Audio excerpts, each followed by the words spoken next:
May tanong po yung isang criminology student. May napanood daw siya sa Facebook na isang traffic enforcer na pinatigil yung mga sasakyan kahit naka-green yung ilaw ng traffic light. Tama daw ba na gawin yun ng traffic enforcer? Criminology ka, dapat alam mo yan. O baka sinusubukan mo lang ako? Anyway, sige. Ang purpose ng traffic light sa isang intersection ay para ma-regulate yung traffic flow. Para ma-determine ng mga driver kung sino yung aabante at sino yung hihinto. Hindi yung magpaunahan sila. At para na rin sa mga pedestrian na makatawid sila ng maayos at ligtas. Kaya lang, may disadvantage ang traffic light. Ang trabaho lang nila, umilaw dun sa nakaprogram sa kanilang oras, kung ilang minuto, ilang segundo, iilaw sila. Hindi pa nila na-analyze na traffic na o punuan na dun sa kabila. Kahit mag-go sila, wala namang pupuntahan. Yun ang hindi pa nila kayang gawin.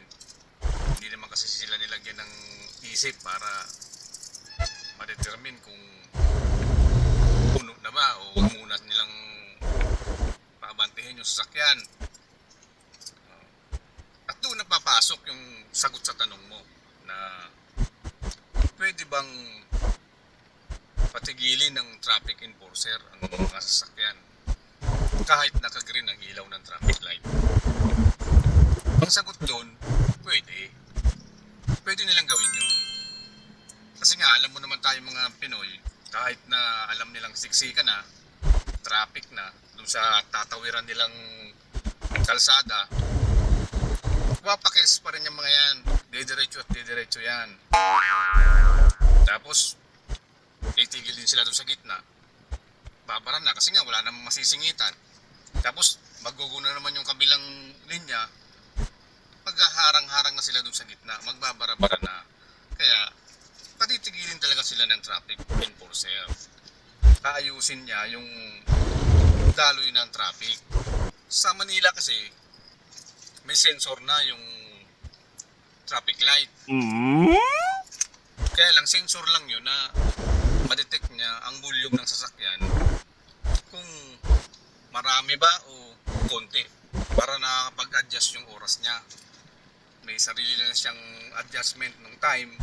Pag na-detect niya na kukunti na yung dumadaan, mag-i-stop na siya. Wow. O kaya marami pa yung sasakyan, continuous yung go niya. Kaya lang hindi pa masyadong na-implement yun sa ibang lugar. Manila pa lang, ilang lugar pa lang ang merong gumagamit ng ganun, hindi pa masyado. Tsaka hindi lang yun ang kayang gawin ng traffic enforcer, yung patigilin kahit naka-green light. Pwede rin yung ipa-counterflow yung isang area niya. Halimbawa, yung isang linya, punuan na, grabe na ang volume ng sasakyan. Tapos sa kabila naman, medyo maluwag. Pwede niyang gawin na ipa-counterflow niya yung mga ibang sasakyan, salubungin na. Para at least, ang purpose naman nun, mabawasan yung volume ng sasakyan para lumuwag yung traffic. Pwede din niyang ipa-left turn kung no left turn dun sa lugar na yun.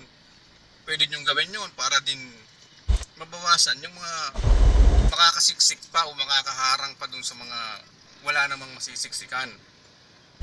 Pwede rin niyang ipa-U-turn. Halimbawa, balik na lang, U-turn nyo na yan. Wala na kayo mapupuntahan dito. Kumbaga, diskarte ng traffic enforcer kung paano niya mapapaluwag yung daloy ng traffic doon sa area niya.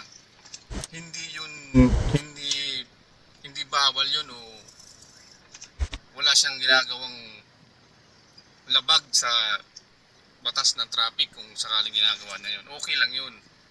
Basta para makatulong lang sa solusyon ng traffic. Pagkatapos nun, kung okay na ulit yung traffic, balik na ulit doon sa traffic light. Ang trabaho naman yung traffic light, siya naman yung susunod. Kung ano ulit yung nakalagay na ilaw, doon yun man susundin. Ganun lang kasimple yun. Kasi